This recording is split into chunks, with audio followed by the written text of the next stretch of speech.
Tô com meu amigo Thiago Martins, do supermercado ABC, de Minas Gerais, de Divinópolis.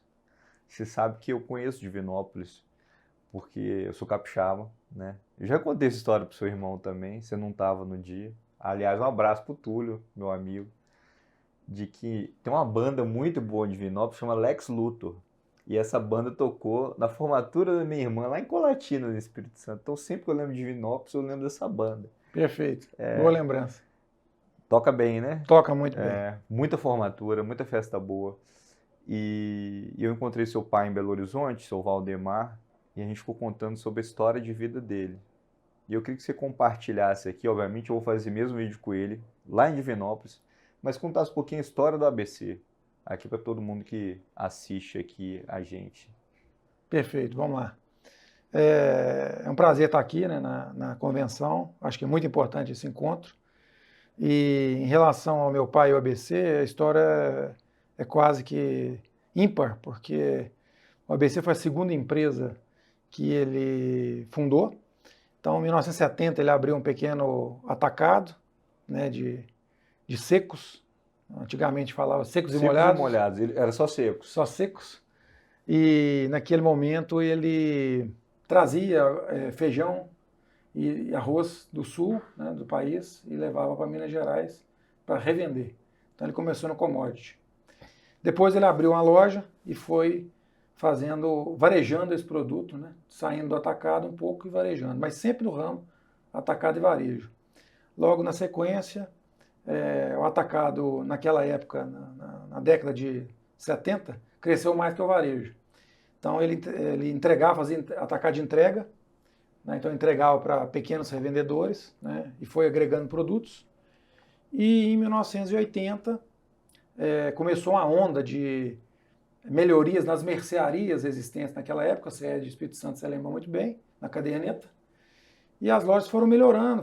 Cadernetinha, tem até um vídeo que eu botei na cadernetinha lá da mercearia do amigo meu, até hoje ele usa. Pois isso é muito usado naquela década de 70 e 80. E a gente era menino, a gente pegava, anotava na caderneta. Então, em 80, as lojas de varejo... Só pegar esse ponto aí, que vocês anotavam. Quando eu tive com seu pai, não sei se você ia falar isso aí, mas já vou antecipar. Ele falou que o negócio dele era o atacado, e ele montou a mercearia, o supermercado, muito para poder dar oportunidade aos irmãos, aos sobrinhos, aos primos que estavam vindo da roça, morando na cidade, precisavam de um emprego. É verdade isso? Perfeito. Essa preocupação em ter algo para a família fazer. Ele tinha 14 sobrinhas do interior, e sempre preocupada por ser mulher e vir do interior, e conseguiu montar 2 lojas que tinham 14 checkouts. Então, cada sobrinha num caixa, operava caixa. Ele fez o negócio para poder dar uma oportunidade para os parentes dele. Perfeito. Tá aí o pessoal de empresa familiar que nos assiste, mas tem umas lições de empresa familiar que a gente vai falar mais ao longo do vídeo. O Thiagão vai explicar. Então vamos lá. Então na década de 80, por causa das sobrinhas, a gente foi para o varejo e varejava o produto que ele distribuía no atacado. Então sempre atacado e varejo conviveu e teve uma sinergia de negócio muito próxima. Então, naquele momento, naquela época, as lojas de varejo eram sortimento limitado. Ou seja, é o que é o Dia hoje, o Aldi na Alemanha. Isso, na década de 80, era o que tinha. Então, muito pouco produto mais simples, lojas com custo baixíssimo e preços muito atrativos. O varejo foi tomando corpo, essas lojas foram sofisticando, e foi entrando o molhado no seco e foi nascendo o que hoje a gente conhece como supermercado de alimento ou varejo de alimento.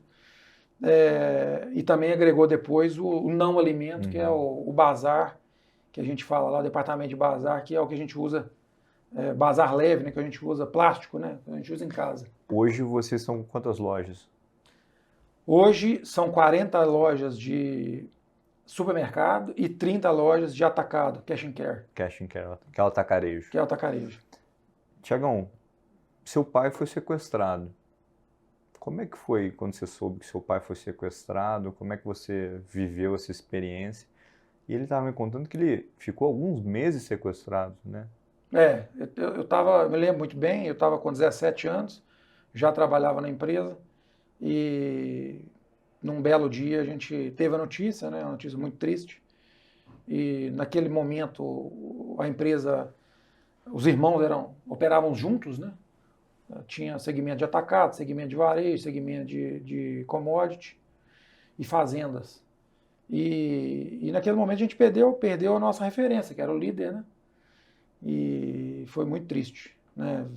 2 meses de sequestro e mais alguns dias, mas nós tivemos, né, a alegria de que Deus iluminou a todo tempo e a polícia também a polícia mineira foi muito exemplar, muito efetiva, conseguiu desenfronhar o negócio lá da melhor forma possível. E hoje, para nossa alegria, o nosso pai está aí, continua no conselho, nos dando todo o suporte aí que precisa. E o seu pai fez uma coisa que às vezes as pessoas prolongam a decisão e sempre dá ruim isso, né? Que vocês começaram como um grupo familiar, mas logo após seu pai, graças a Deus, ser libertado do cativeiro, ele fez algumas mudanças que ele dividiu o grupo entre a família. Qual foi o sucesso, na sua opinião? E por que ele teve essa decisão? E por que, da forma como ele fez, geralmente a gente vê as famílias super brigadas, vocês são todos unidos, né? O que você acha que seu pai fez de diferente para poder dividir uma sociedade que já era muito grande na época, né? Para a época era muito grande. Então, Fula, eu acho que quando a pessoa está nessa linha tênue entre a vida e a morte, a reflexão aprofunda muito. E eu acho que ele acabou aprofundando muito nessa ideia. E quando chegou, ele já logo tomou essa decisão muito rápido, né? Sempre foi muito rápido no raciocínio. E chamou os irmãos e logo foi fazendo as cisões, né? Cada irmão ficou com um negócio. E o que eu acho que foi importante? Porque os irmãos, cada irmão tinha um foco. E quando você está num grupo grande, o foco é prejudicado. Então cada irmão focou nos negócios, todos os irmãos muito trabalhadores, né, muito dedicados. O cara que foca no atacado tem que focar no atacado, no varejo, na fazenda, fazenda. Quando está tudo misturado, ninguém faz o que tem que ser feito na profundidade que tem que ser feito, né? Isso. E cada irmão focou, desenvolveu, cresceu e hoje a gente entende que a decisão foi muito bem tomada e todos os ramos de negócio cresceram e estão muito bem. Agora, a gente falou um pouco da construção do grupo, essa lição de empresa familiar que é muito importante, que passou pelo desprendimento do seu pai, que inclusive até o seu tio hoje, né, que é do Marte Minas, tem um grupo empresarial maior do que o ABC, né? Ele falou assim, poxa, meu irmão ficou com um negócio maior do que eu tinha e tá tudo bem, né? Então isso que é muito bacana, o que eu vejo na família de vocês, que vocês construíram. É uma família de pouca conversa e muito amor. Ah, que bom, que bom. Fica a lição para a empresa familiar. É bom ser organizado, mas é muito bom ter o desprendimento que seu pai teve para poder, no final, preservar essa harmonia. É amor. Amor aos irmãos, amor aos sobrinhos, amor a... E que nasceu com isso, né? Que ele começou o negócio para poder dar emprego para a família, né? Seu Valdemar, você está me devendo essa entrevista aqui, eu vou fazer com você. Hoje é o Thiagão me contando, mas você vai me contar isso tudo de novo. Vamos falar um pouquinho de futuro? Vamos. Né? Porque a gente está aí que os hipermercados morreram, né? Agora a moda é o atacarejo. E também eu estou vendo assim hoje alguns modelos mais de delicatessen quase, né? De supermercados menores, mas um negócio um pouco mais premium. Para onde que vai o mercado de varejo alimentar brasileiro? Essa moda do atacarejo continua? O hipermercado morreu mesmo? Tem espaço para loja gourmet? O que eu vejo, Fula, desse cenário? O hipermercado reinou absoluto por um grande tempo. E o atacarejo vem, por questões econômicas, o atacarejo vem fazendo o papel do hiper no passado e vem fazendo um papel muito bem feito, né? Ele congrega aí um formato que atende vários canais. Então isso facilita a hegemonia dele por um período que eu acredito que seja um período bom para frente. Agora, a gente está repreendendo de novo o varejo, que também o varejo transformou, né? Nós estamos aprendendo vizinhança de novo, aprendendo a loja pequena de loja bairro. pequena de bairro, que é o início de tudo, né? Só que de uma outra forma. Estamos aprendendo a conectar esse cliente num omnichannel, que não existia na época, ou existia através da caderneta. Hoje é de um outro formato. Então a gente está repreendendo o varejo e executando o atacarejo. Então eu não vejo outros formatos diferentes destes. Desde que seja prêmio, que você vai atender um nicho de mercado muito específico, né, mais específico de capitais, né, porque o percentual de prêmio representa maior na capital, isso é uma conta matemática. Mas no interior e no Brasil geral, né, nas gerais de Minas, é a vizinhança e o atacarejo. Eu acho que pode se estender ao interior todo, aí, ao interior do Brasil, como os dois formatos que vão mais prosperar nos próximos anos. E, Tiagão, que dica que você dá aí para o médio e pequeno empresário que está acompanhando a gente hoje? O cara que está começando, ou o cara que está hoje lá na minha cidade com uma loja, que dica que você dá para quem está começando?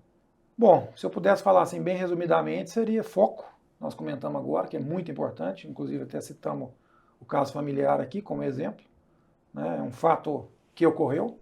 Então foca no seu negócio, estuda ele, mergulha nele, e tenha muita persistência. Que a persistência quem tem mais persistência vence o inteligente. Então tenha muita persistência, resiliência e foco no seu negócio. Você vai vencer. Tiagão, obrigado.